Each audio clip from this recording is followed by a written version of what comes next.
have been debating hardcore Zionists, Israelis, supporters of Israel for years now, decades. And the conversation always comes back to one line, one phrase, one talking point. Do you or do you not support Israel's right to exist?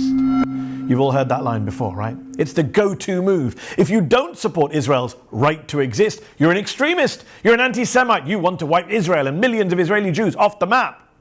Even many critics of Israel are often left frantically conceding, yes, of course I support Israel's right to exist. But you don't have to concede on this point. It's a bullshit argument. Some of you may know I wrote a book about debating. And if you don't know, you know now. And today I want to share with you 3 arguments you can use if you find yourself stuck in a debate with someone who insists you recognize Israel's right to exist. Here's how you debunk their argument. Time for a debunking. Number 1. Right to exist where? Where? Where does this right to exist actually apply? Because Israel is the only country in the world that refuses to define its borders. So if you want me to recognize Israel's right to exist, does that right of Israel's extend into Gaza, the West Bank, the Golan Heights, East Jerusalem, all of which are considered illegally occupied territory under international law, and yet all of which are claimed by the current government of Israel as Israeli land? So right to exist where?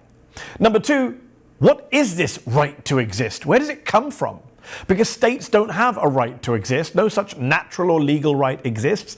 People, individuals have a right to exist. Human beings have that right. Not states, not countries. States change their composition, their governing structures, their ideologies, their regimes, their borders all the time. They're not fixed for eternity. The USSR broke up into Russia and 14 other new states. Yugoslavia broke up into Serbia, Bosnia, Croatia, and the rest.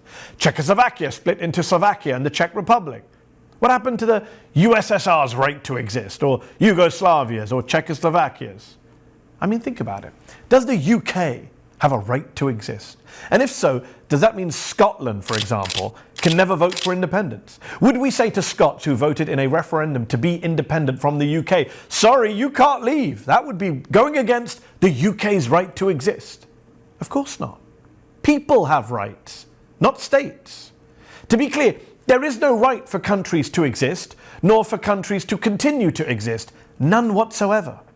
And number 3, last but not least, if there is a right to exist, as they claim, does Palestine have a right to exist? Because last time I checked, Israel exists. As a matter of fact, it's a country with sovereignty. It's on the map with its undeclared borders. Over at the UN, it's Israel that's a full member state, not Palestine.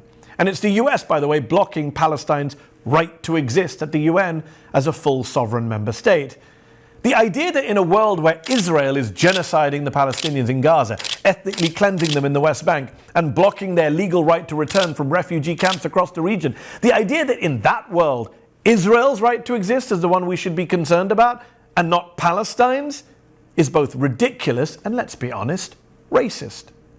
But look, this entire discourse is clear propaganda by supporters of Israel. Have you ever heard this phrase used in any other context other than in the context of defending Israel? Do we talk about Belgium's right to exist, Luxembourg's right to exist, South Africa's right to exist? Of course we don't, because it's all demonstrable bullshit.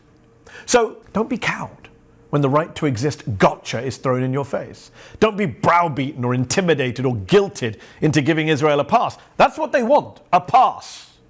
But this isn't about Israel's existence, it's about Israel's actions. Its apartheid practices, its endless war crimes, and yes, its ongoing genocide in Gaza.